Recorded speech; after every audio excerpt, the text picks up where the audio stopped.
recording in. Hi, sir. Thank you. All right. The first thing that we're going to do tonight is prepare our lab stuff, because that's the next thing that we have to turn in. They're due June 22nd. There's 4 of them. So let me bring up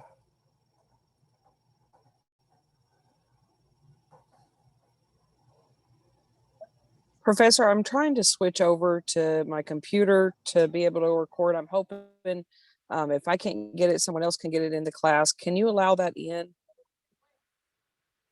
I thought you can, just as long as it records. Okay, hun. Thank you. We're good then, Professor.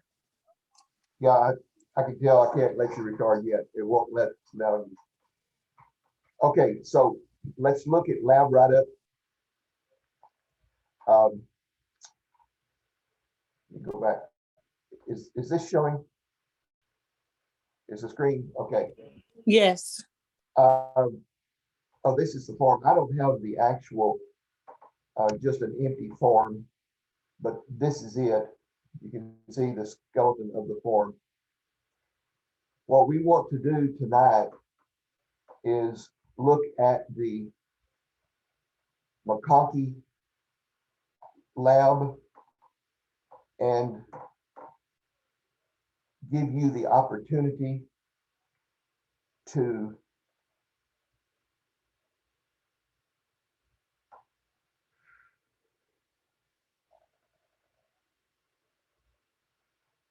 Mr. Moore, can you let me record?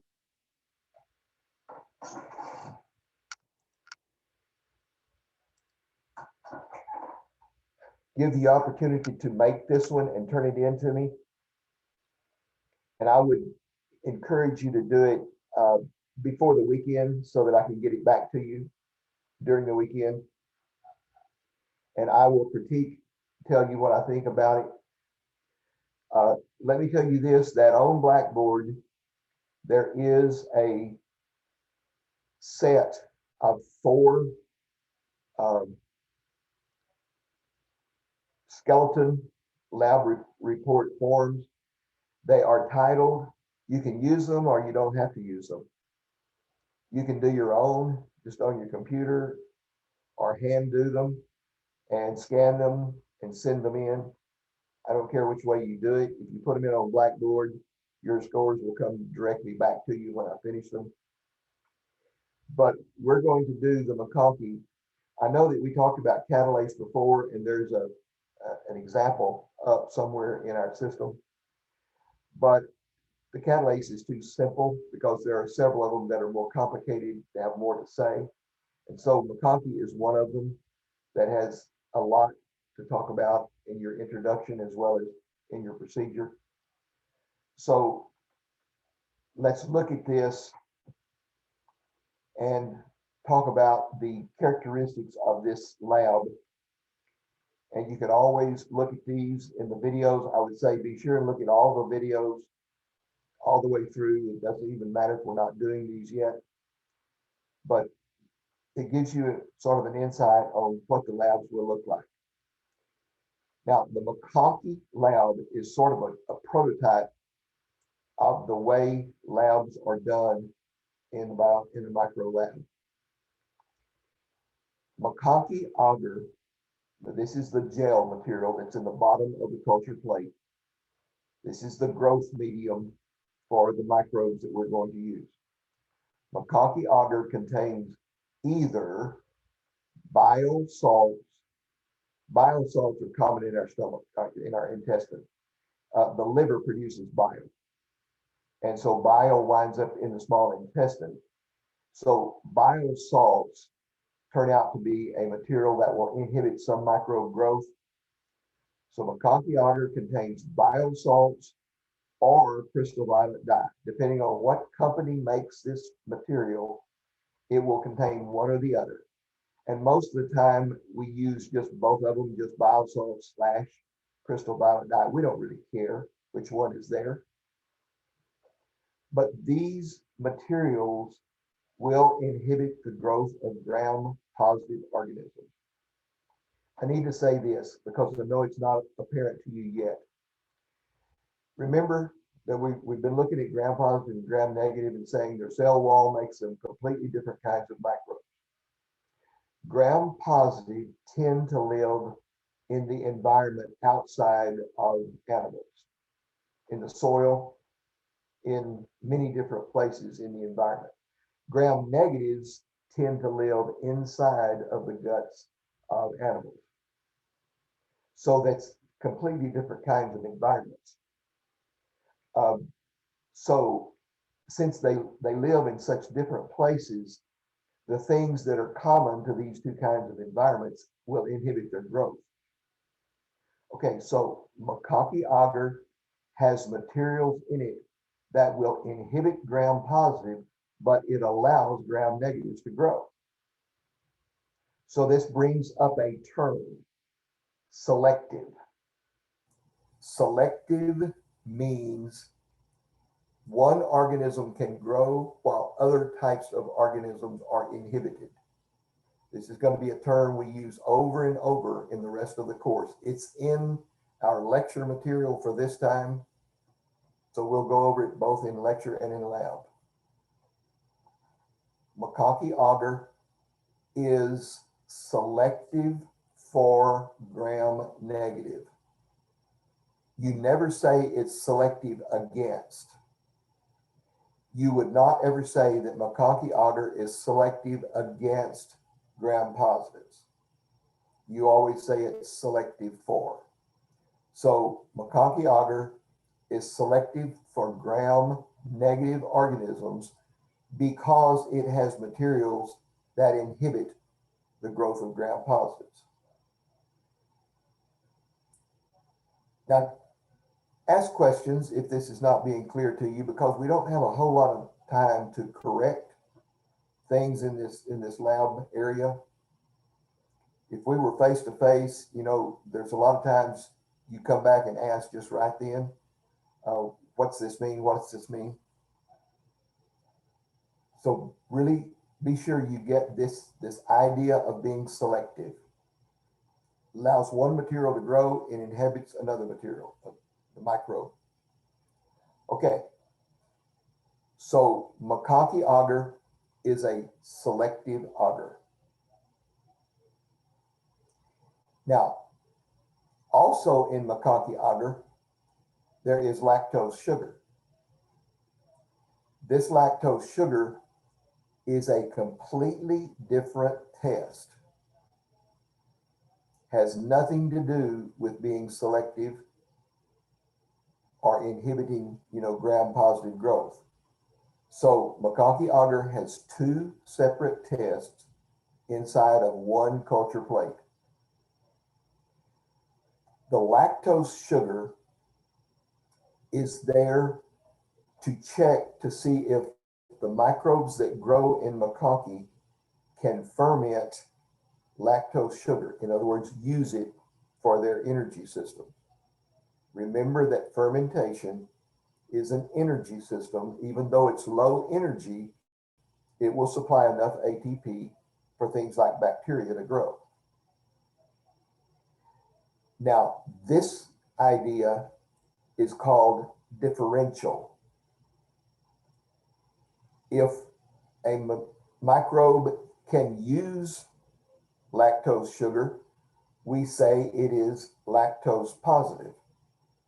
If it cannot use lactose sugar, we say it is lactose negative. So that's telling the difference in the way an organism can grow.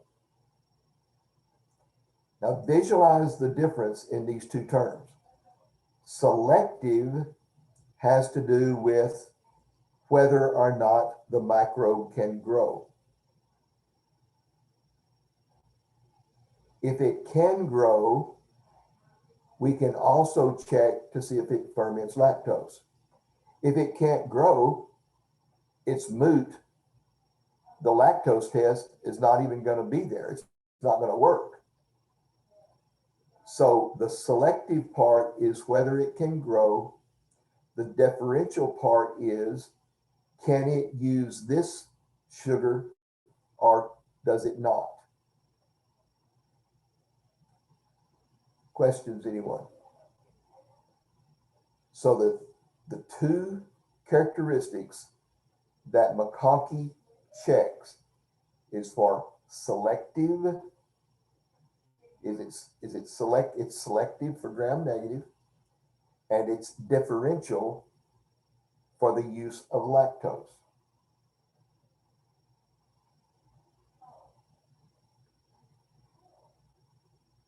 If it's selective, it either grows or does not grow. If it's differential, it's growing no matter what. Can it use lactose for sugar? Well, we have to have a way to tell. So here's what also is in this medium. There is an indicator that checks acid base level. The process of fermentation produces waste products that become acidic. I don't know if any of you know, if any of you are exercise people, you'll know that if you exercise real strenuously, that you will use lactic acid as one of your energy systems, and you can go into acidosis because the byproducts of lactic acid fermentation in your body is becoming lower pH, acidic. Well, if a bacterium can use lactose sugar by the process of fermentation, it will produce lactic acid waste, or it will produce acidic wastes. These wastes change the indicator color that also is included in this McConkey culture medium. Now, when we start talking about indicators, I do not care what kind of indicator it is. The indicator is going to be matched to the level of acidity that is produced. So in your procedures, in your work, you can just say indicator. Now, if we read through this, if microbes are able to ferment lactose, the acid waste produced will lower the pH, causing this indicator to become bright pink, which is a positive test for lactose fermentation. Now, listen again to what this means. There is lactose sugar in the broth or in the culture medium. There is also an indicator in the culture medium. If the microbe can ferment lactose, it'll produce acid that will turn the indicator pink. If the microbe cannot use lactose, it will not produce active acid waste. The indicator will not change color. But the microbe grows no matter what. So if a microbe can grow on a McConkey plate, then it's got to be a gram-negative organism because a McConkey plate is selective for gram-negatives.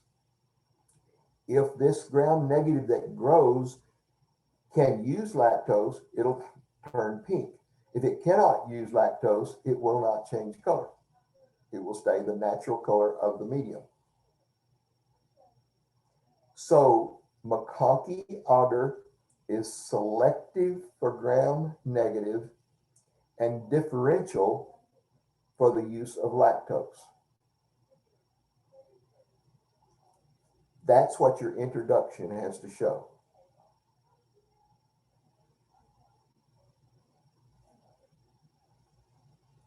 Your procedure is fairly simple. Divide a McConkey culture plate in half.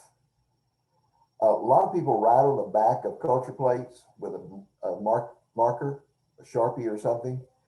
That usually doesn't work. If we were in a face-to-face lab, we're going to put tape across it because when you handle those plates, or if they get moist, that marker comes off. So it doesn't really matter now how we do this because we're not going to actually do it. So it doesn't matter if it's successful. So we can just say divide a McConkey culture plate in half. Inoculate one side with a gram-positive organism. Let me give you a gram-positive organism that is good for this. Micrococcus. Be a great microbe to use on the gram-positive part.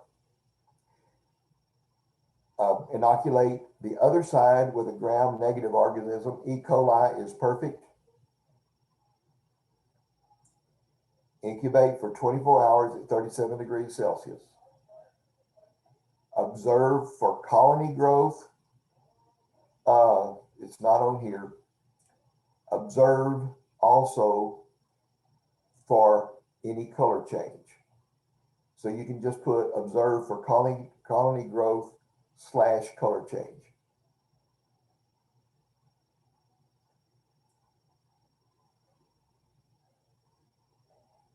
All right. So you go back now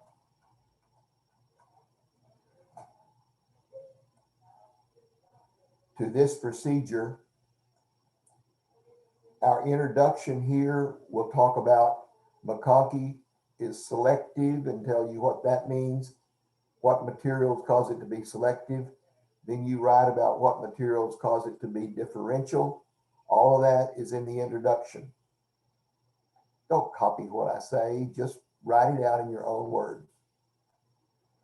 The organism that we'll use, I suggest, you don't have to, but you need to make sure they're gram-positive and gram-negative. Micrococcus for the gram-positive, Escherichia coli for the gram-negative. Be sure they're written correctly in this organism's area. Procedure, using sterile technique, or maybe first divide a culture plate, a McConkey plate, into 2 sections using sterile procedure. Inoculate one side with gram-positive Micrococcus, the other side with gram-negative E. coli. Incubate for 24, 48. I don't care how many hours you put. 24 is sufficient. 48 is probably better. It's not going to be a sticking point when we're not really doing it. And then observe for growth of microbes and color change. Data conclusion. The gram-positive Micrococcus did not grow. The gram-negative E. coli did not turn color, or it did have a color change, and therefore it is lactose positive, or it did not have a color change, it's lactose negative. Okay, so what we will do, you will write up in the next 24, 48 hours, write up a lab procedure. Try to get it right the first time. It probably won't be, because this is not the easiest thing in the world to figure out how to move from a written procedure like this onto that sheet. But use the form that I gave you, use the setup, the indentation, keep it looking just like the forms that I made with the catalase, wherever that is. Somewhere we had that on one of the Blackboard exercises. So find that, look at it, use that particular form. Don't submit this practice copy by Blackboard, just email it to me. I'll get back to you shortly and critique what you're writing there. All right, any questions? There's no Professor, is there a way to actually like watch this lab so that it kind of clicks what's happening? I think we have it on video. I believe the McConkey lab is there. Okay, I'll look for that one.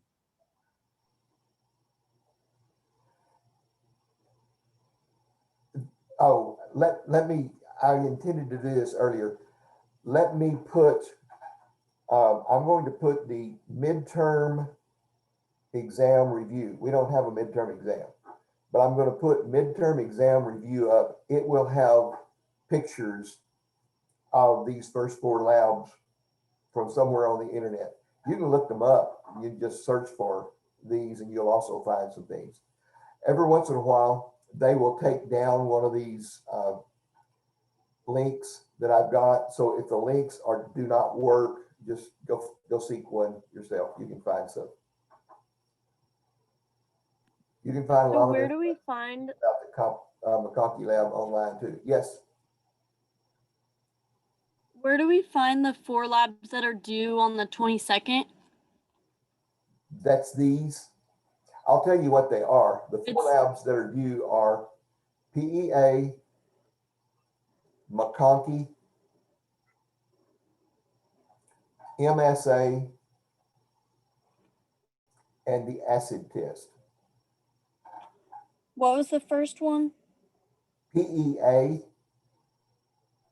it stands for phenylethyl alcohol, but it's always Okay. PEA. It's right here in this list. So PEA, McConkey, and MSA. MSA is mannitol salt agar. So it's these 3 that are right in a row. And then the next one is the acid test down here. So it's all 4 of them are in sequence. We could have done PEA first, but PEA is only half of the tests that are McConkey's are. So it's much simpler. And I didn't want to give you a simple one for the demonstration because then you would not have been able to look at the other part of it. I wanted to give you a harder one. McConkey and then mannitol salt is equally as hard as McConkey. They're very, very similar. Both of them are selective and differential. PEA is only selective, and the acid test is neither of those characteristics. The acid test is just an acid test.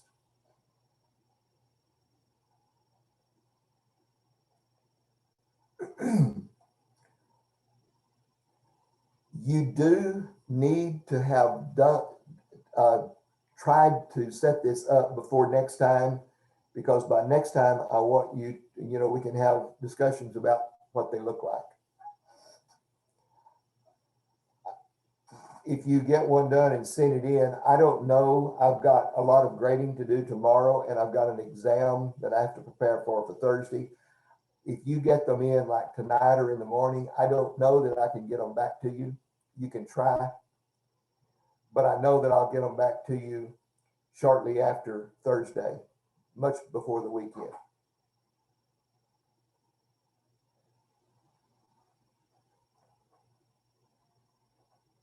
If you're completely lost, go find that catalase lab that we did, 2 weeks ago, where we were first introducing labs.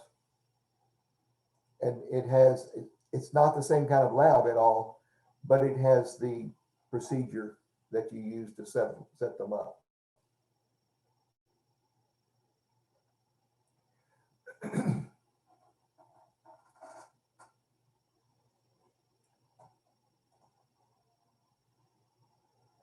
Okay, let's begin our lecture study.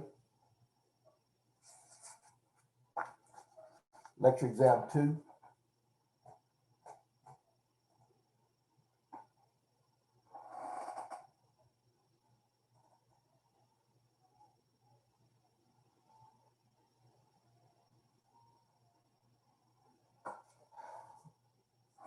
In the first exam, we were only concerned with prokaryotes. In lecture exam 2, we're going to spread out a little bit into some other types of organisms. We'll begin with some eukaryotic organisms. Then we'll go down into viruses, which are non-living organisms. That's not correct. Non-living microbes. They are microbial, but they are not organisms at all. So let's look at some of the characteristics of some eukaryotic cells. First of all, the term protozoa. Protozoa is an old term that doesn't mean what it used to mean. Formerly, this was a term for animal-like one-celled organisms. Don't even write that down. That's just not it anymore. Now, the term protozoa is just one-celled eukaryotic organisms. Protozoa are typically mobile. They move around. They're in water, they're in fluids, they're inside of mosquitoes. So they're in lots of different places in the world. So let's look at 3 types of eukaryotic one-celled organisms. First is the group that is in the classification of Apicomplexa. Now, Plasmodium is the species that we want to talk about, or the genera that we want to talk about here. Plasmodium is the malaria parasite. So if someone has malaria, this Plasmodium lives inside of their bloodstream.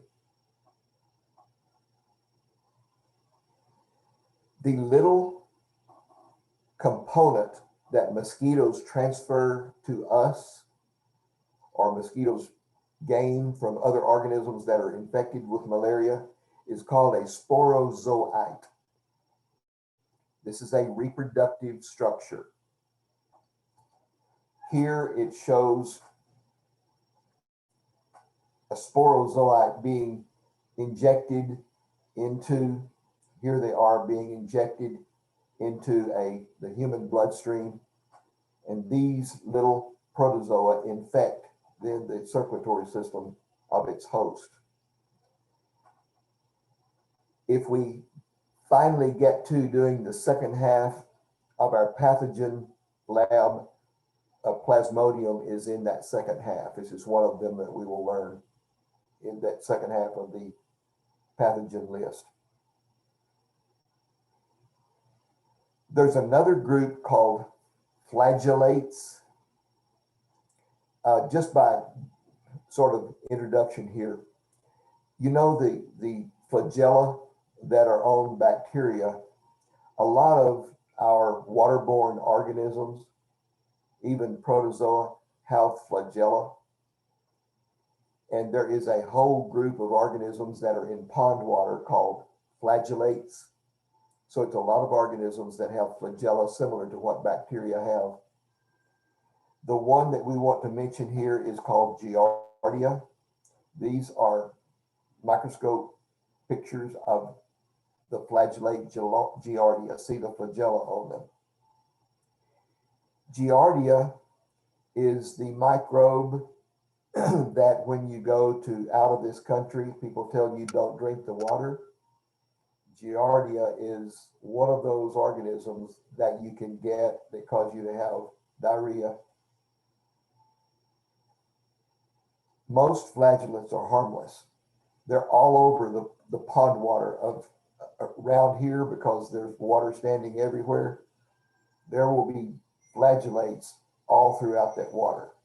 But Giardia is a species, one of the few pathogenic species of flagella. There is another one called the amoebozoa. Another one of those organisms in our path lab is going to be Entamoeba histolytica, and it just shows Entamoeba species here. This is an amoeba. I hope when you were in elementary or junior high that someone showed you some amoeba. They're little organisms that just flow where they go. They have no appendages at all. Their cytoplasm just flows around in the fluid that they live in. There is an amoeba that people like to call the brain-eating amoeba. You guys have heard, if you're around the Bell County or McLennan County area, it's a little girl 2 years ago that got the brain-eating amoeba from pond water, from swimming in maybe a river or lake or something. But it killed her because it's so hard to handle any kind of infection in the brain because of the blood-brain barrier. And this particular amoeba did kill her. This is not the amoeba, Entamoeba histolytica. Generally just causes diarrhea. It doesn't usually cause death. The amoeba that this girl got, was called Naegleria. Guys, if you realize in your nose, it's only about a centimeter to your brain. And these amoeba can make the passage between your nasal passage and your brain very quickly, very easily. And so that's how infection occurs. All of that's not part of your test stuff. It's just free information. I have a quick question on the free information. Yes, Is amoeba in all lakes and rivers? there's some kind of amoeba in all lakes and rivers. It's in all water. That's all fresh water. That's their natural habitat. So they're not this- all dangerous? No, not all of them are dangerous at all.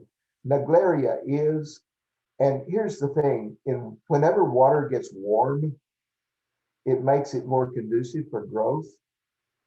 And so a lot of Florida people get Naegleria because they go to these little ponds that warm up in the sunshine in the summer.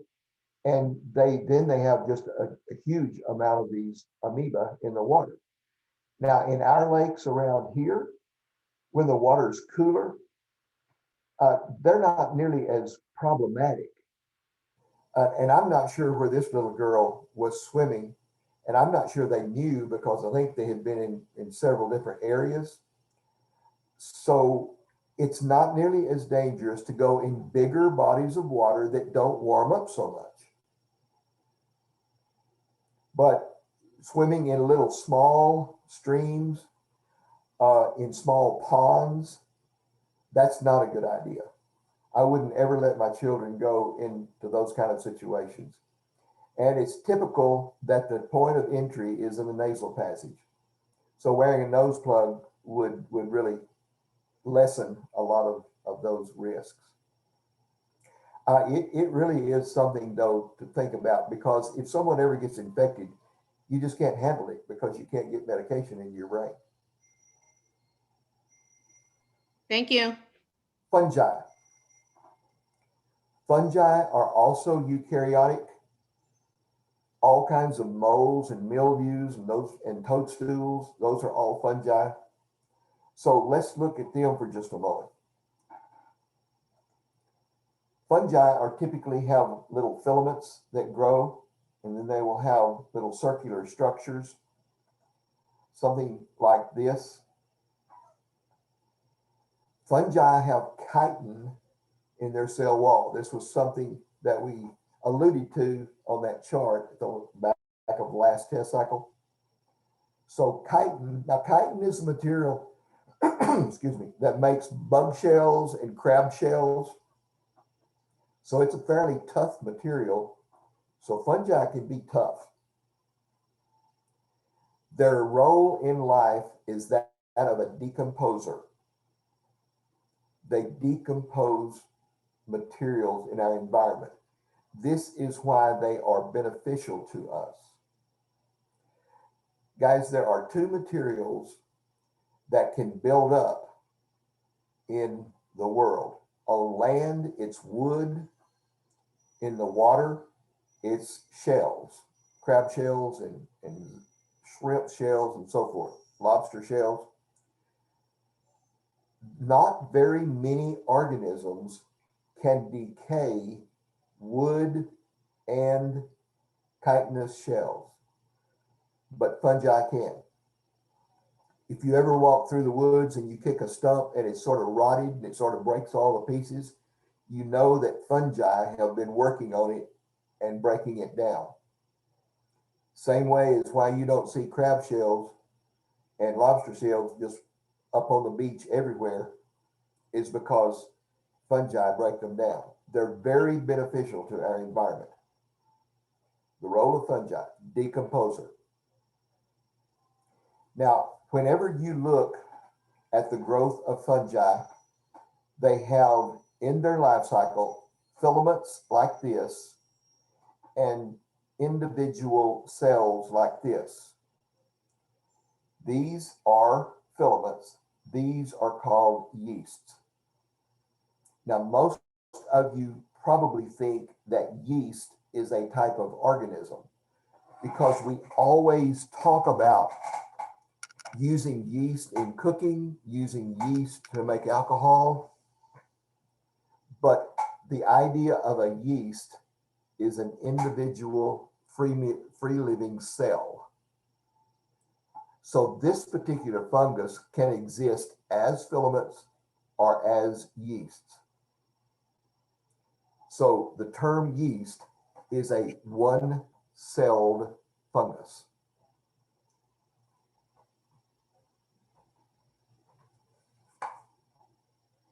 Molds, such as we used to call them tinea, now they're typically referred to as dermatophytes. Ringworm, athlete's foot. These are types of fungal infections on our body. These are mold infections. Sometimes if you have livestock, you'll see a pattern of skin that looks different on animals. Horses and donkeys typically have this. Fungal infections are very hard to treat on animals and also on you. If you have a fungal infection, it's called a mycosis.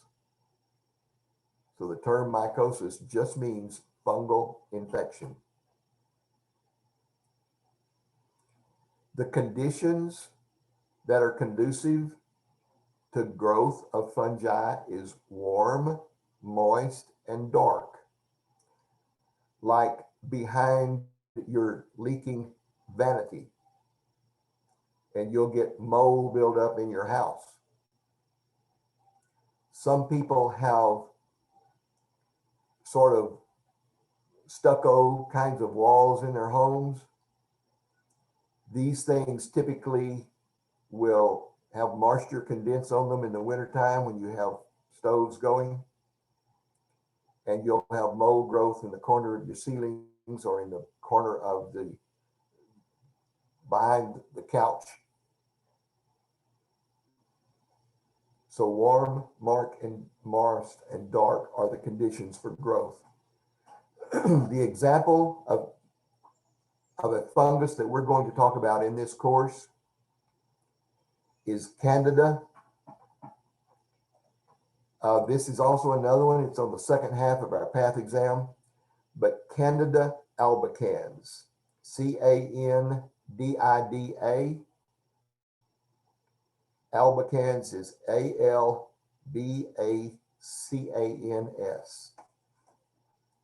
This is the yeast that causes vaginal yeast infections. It is also the yeast that causes the death of many immunocompromised people.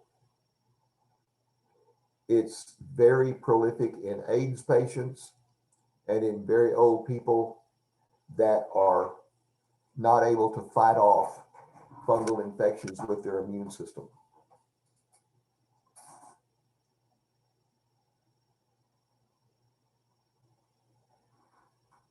The third group of eukaryotes that we want to mention are known as helminths.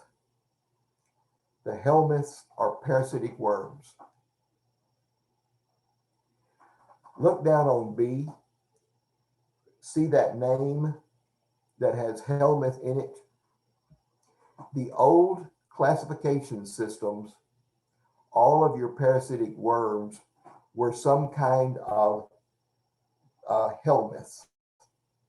And so that term where it says platyhelminthes, you had ascominthes, you had several classification terms that looked the same with just a beginning of the word different. And so it became accustomed to refer to parasitic worms as helminths or helminth worms. It doesn't have a lot of meaning anymore, even though helminth still refers to parasitic worms. The two main parasitic worm types that we deal with are the nematodes, which are roundworms, and the platyhelminthes, which are flatworms. And when you look at them, one of them is round, one of them is flat. So their definitions or their descriptions are quite appropriate.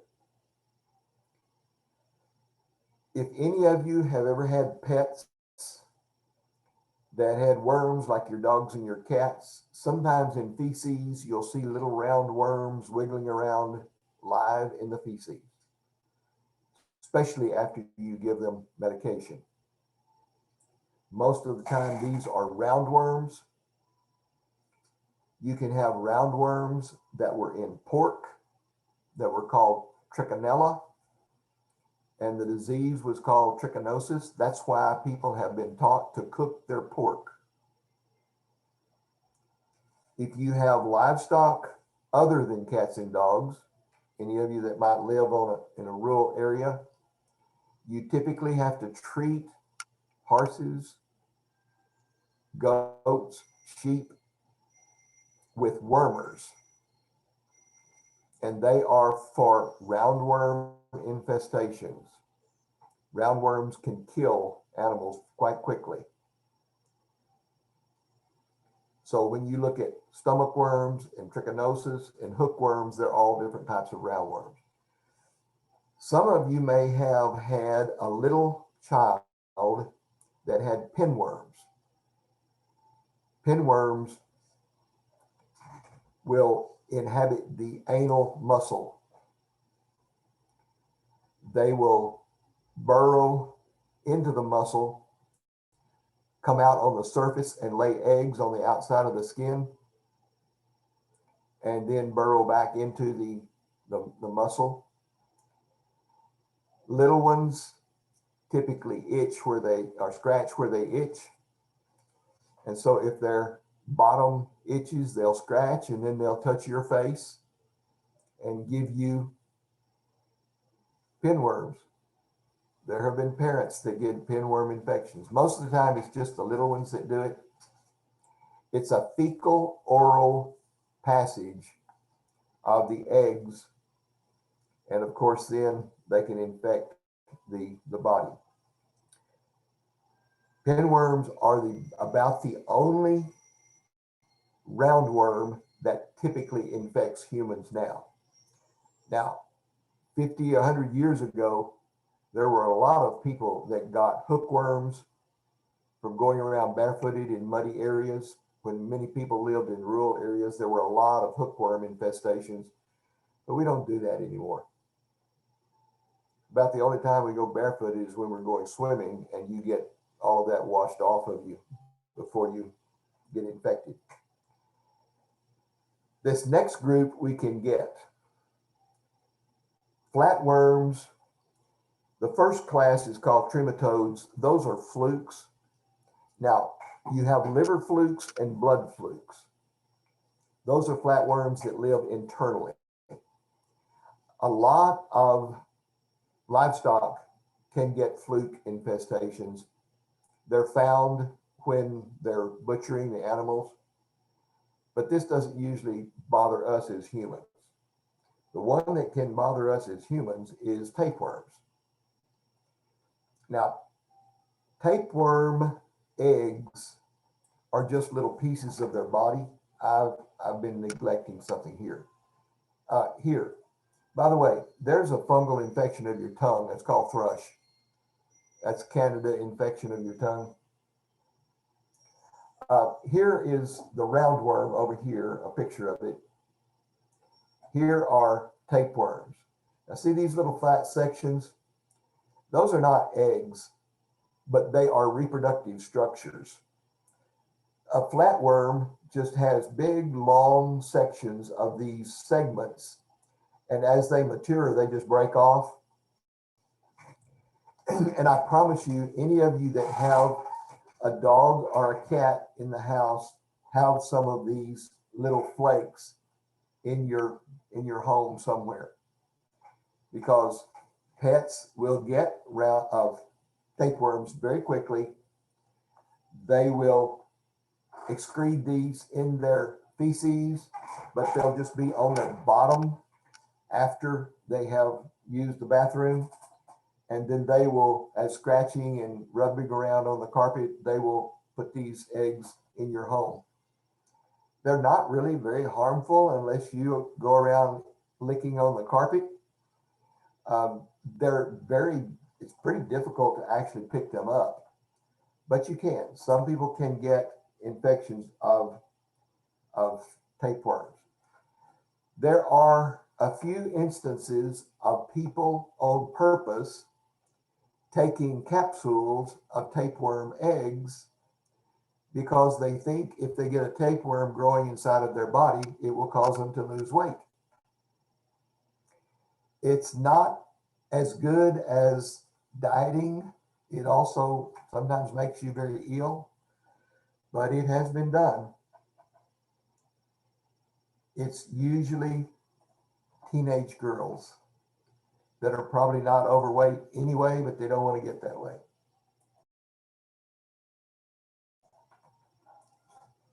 Okay, enough about worms. By the way, here's the head of a tapeworm. These are little hooks. They can burrow into the wall of your intestine.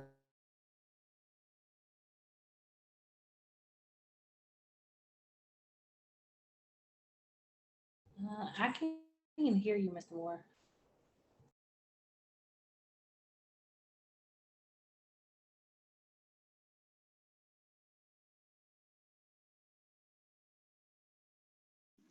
I can't hear him either. I think maybe he froze. Sometimes he has internet issues also.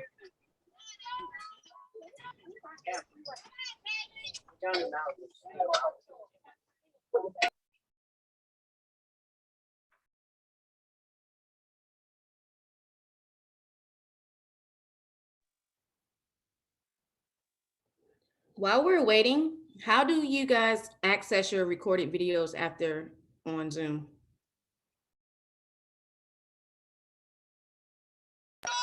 Mine comes up like a file, and then I just save it to the computer or to like Dropbox or Google Docs or whatever, and then just click on it.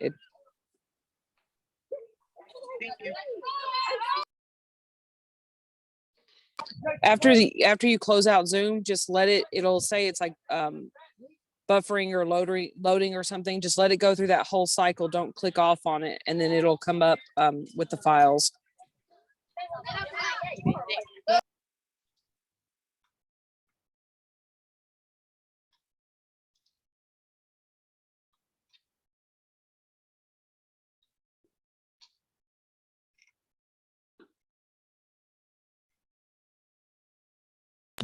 Does anybody see Professor's camera? No, and it just Zoom said I was the host now. I don't know if he tries Congratulations. to join, if I can add him or not. You're teaching, right? You're ready? Let's go. Yes, I'm fully prepared. All right, let's go. Yeah, I don't see him either. And something even messed up on my screen from what it was at. So I don't know what's up.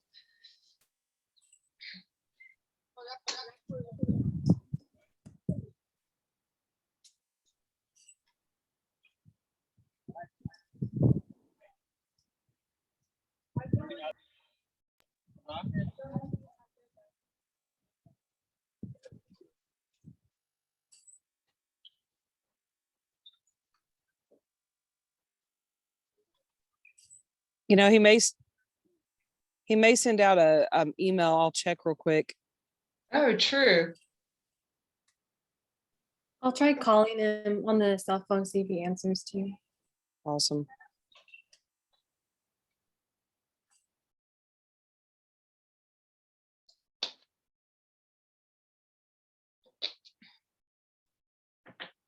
Do you know if on number 1 if we were supposed to write down anything for A, B, and C?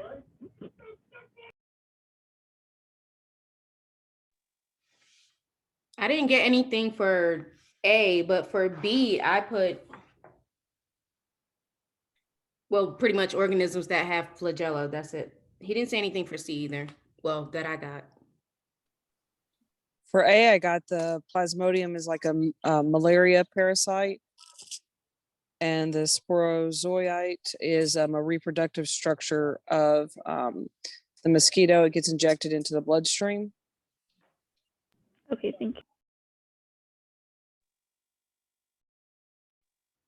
Oh, I'm sorry. I didn't know you were talking about the other sections. Also, if you didn't get the second part of B, did she say that already?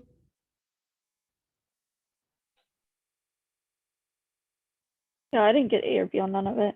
Oh, okay. The second part of B, I got microbe in outer country water causes diarrhea. That's what I wrote down. And that's all I had.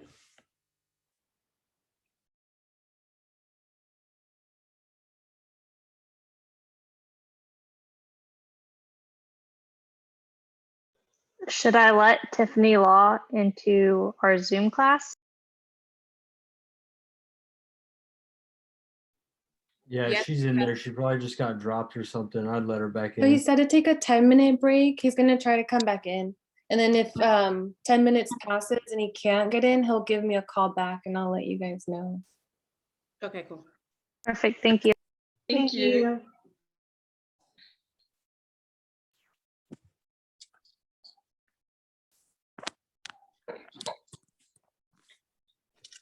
Hey, Patricia, Yes, ma'am. do you mind if it gets back on or whatever, can you send me the recording of this class, whatever you have, and if he comes back on later? Yeah, that should be fine. It'll probably be like in the morning. That's um, fine. So No downloads worries. and all that. Okay, thank you so much. No problem. Patricia, are you from Marble Falls? No, I live in Georgetown.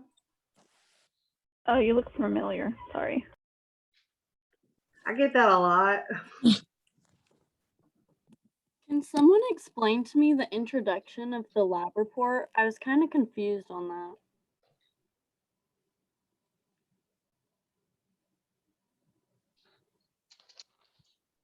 Sorry, give me a second. You're fine.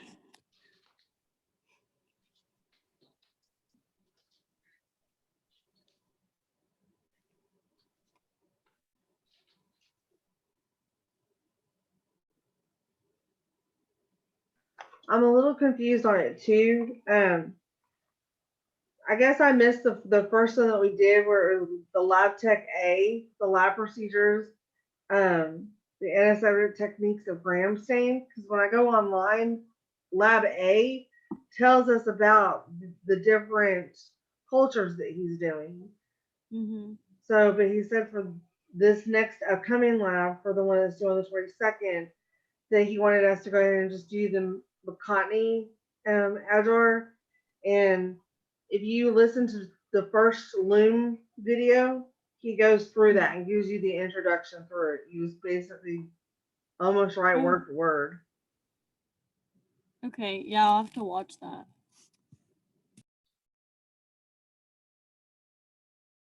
I had a question for everybody. Have y'all heard of group meets, like a chat for the class? We did it last semester. I don't know if any Yes, of y'all know about that. please do that. I don't That know. would be nice. I've I done want it to for message other y'all so classes. bad, but he disabled the messages on here. For real. Yeah, I've done that in other classes since this whole COVID thing, but I haven't done it for his previous class, which was for anatomy and physiology too.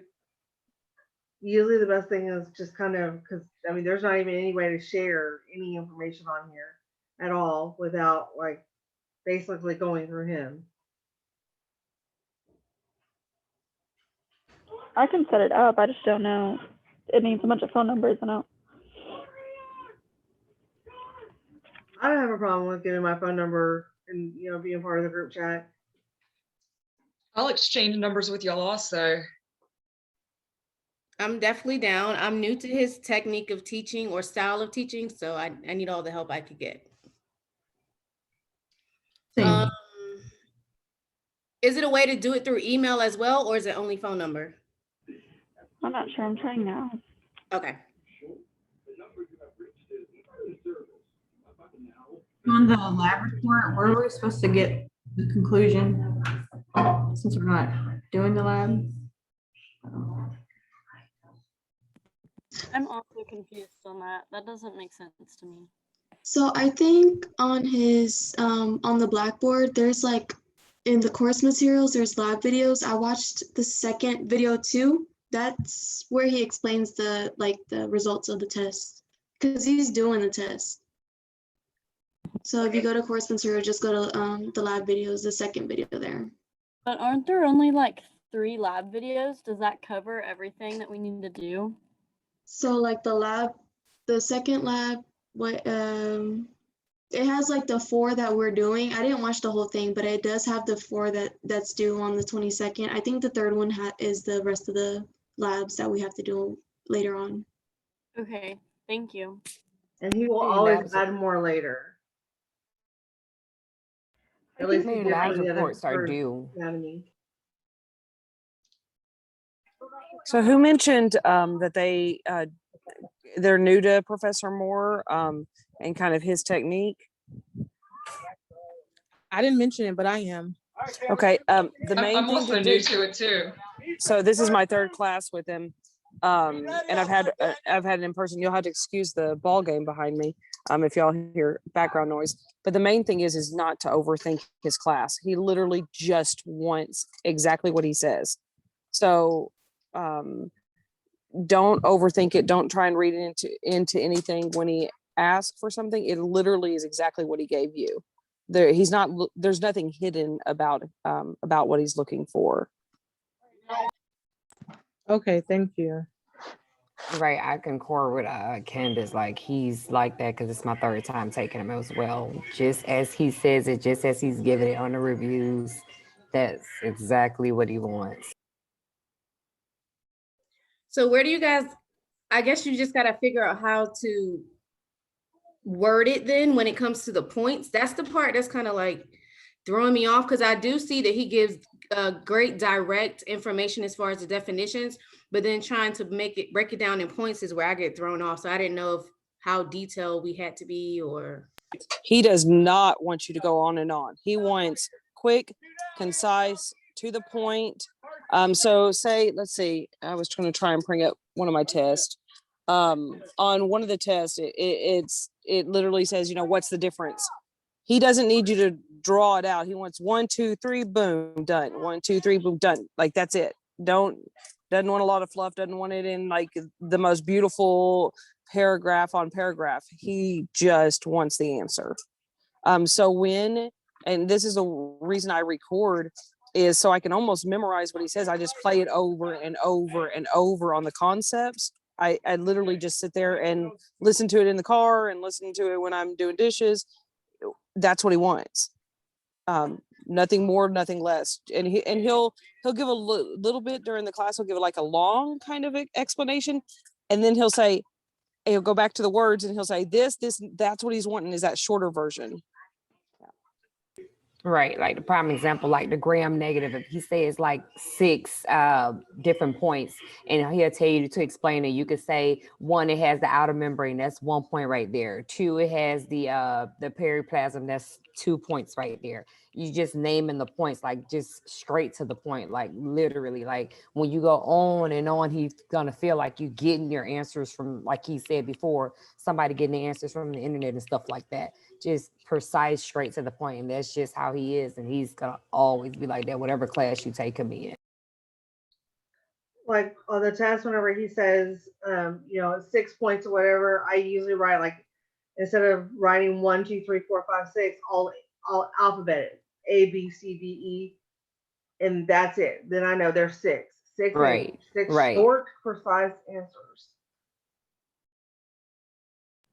It won't let me do an email. So if y'all want to, y'all can email me y'all's phone number and I can start setting up the group for us, if that works for everybody. Yep. What's your oh, hold on. What's your email?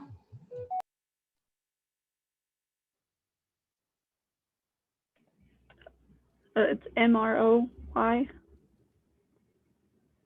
And then it's going to be my school email. So at CTC, I can't even talk, at stu.ctcd.edu.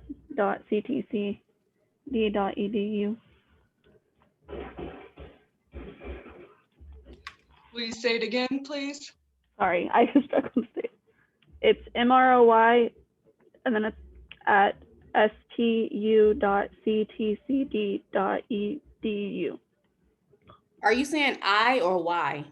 Y, like her last name's Roy. Roy. Yes.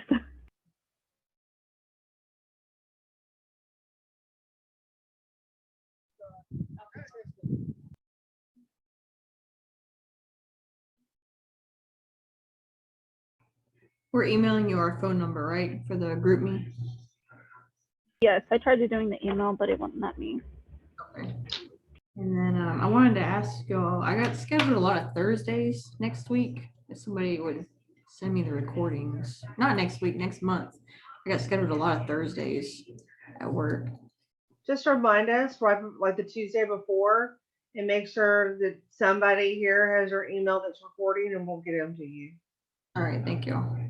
And if you forget to tell us, message Professor Moore, and he'll message us. He knows which one of us records, or the ones on here that do record. Okay. Another thing for folks that are kind of new to him, Quizlet, if you put in each one of the words from his study guide and then the description in Quizlet, you can hit play on that sucker and it will just play it back for you over and over and over again. The car is a great way to, grab some extra study time for sure.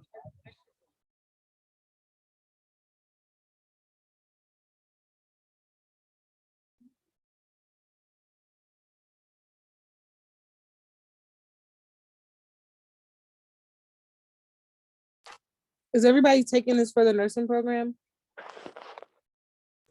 I am. I am. I am Too. too, but I'm not doing it through CTC. I'm just taking this as like my summer class to transfer it.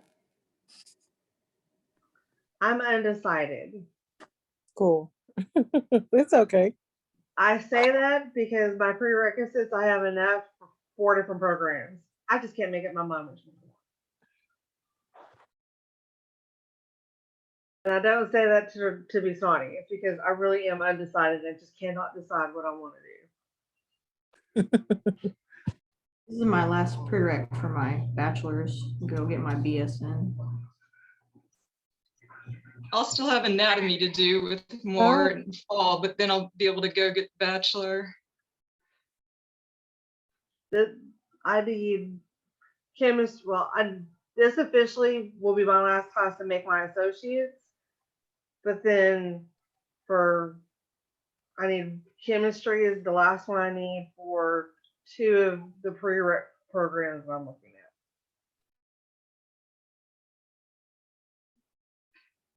Yes, yeah. I really haven't even gone through the RN program or anything, but I've gotten all the courses to be able to go get a BSN degree kind of thing, to be able to take the program and bounce over to BSN right after it.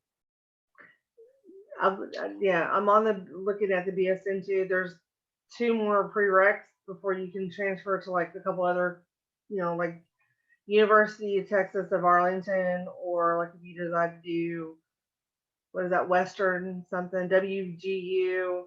There's another one, Aspen University is another one, because I can't sit in a classroom. I can't afford just to sit in a classroom to take time off from work. So it's just, my money is my money, so I got to constantly work. So I need something that's flexible to do that. And the other programs require a couple very strange things like mechanical writing, professional writing, and presentation from one school. And it's like, okay. Didn't I take that for English, for my 2 English classes and then the literature classes? But who knows? Yeah. Sorry, guys. He called back. He said it just go, that he'll pick up on Thursday. Okay.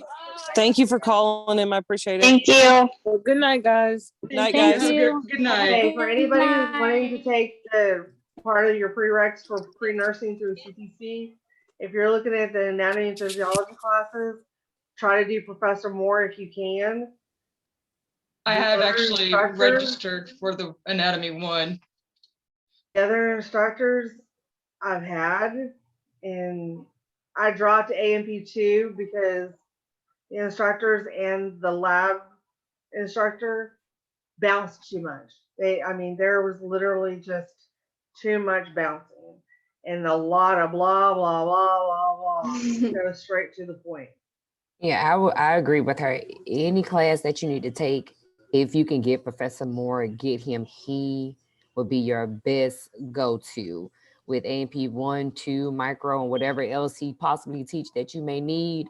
Try and get him. How hard is he in AMP 1 and 2?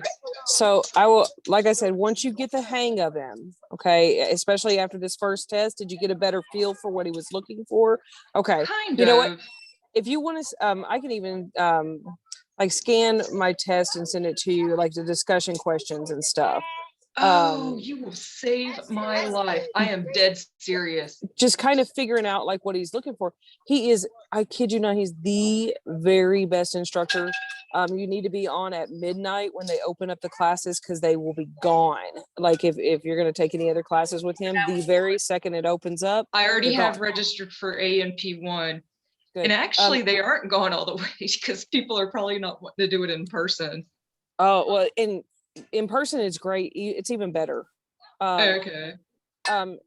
Because he draws a lot during the class, and he will stop everything. If you don't understand it, he will help you understand it.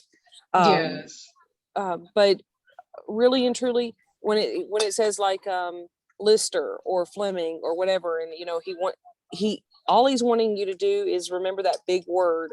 So there'll always be like a big word in the vocabulary. If you can remember that, the main point, he's not looking for all the extras. He wants you to know the main point, that if a nursing instructor asked you, you would come up with that word. That would be the trigger word that you would remember. Really, that's kind of how it is.